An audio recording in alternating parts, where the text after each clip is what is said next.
Hi guys, so over the next couple of weeks I'm going to be talking about Silent Hill games 1 through 9, which is currently in development. Today I'm only going to be talking about the games developed by Team Silent, so games 1 through 4.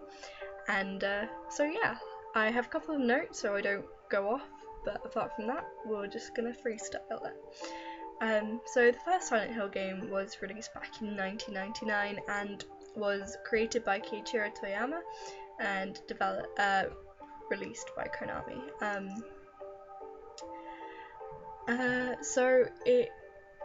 You're probably all familiar with the setting of Silent Hill, a foggy, satanic town that feeds off every protagonist's worst fears. It's so psychological and builds up such a great atmosphere in every game. So the first game is about a writer called Harry Mason who goes to Silent Hill to find his adopted daughter.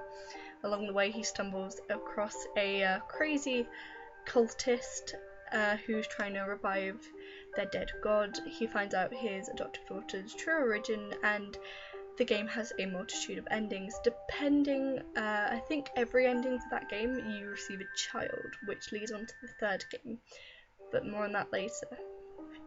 The first game was released in 1999, and in 2001 Konami released the second game about James Sunderland, who received a letter from his dead wife.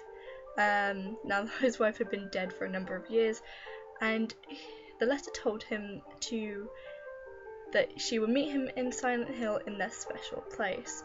So as the game progresses, it gets darker and darker and darker until a secret is revealed at the end, which I don't want to spoil, but it is, by critics, it is definitely seen as the best game, and as well as fans, I think, agree that it is the best game.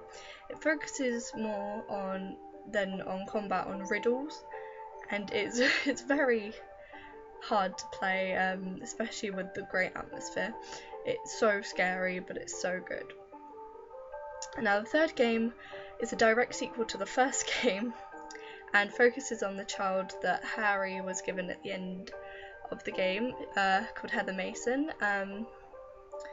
So it's 17 years after the first game, and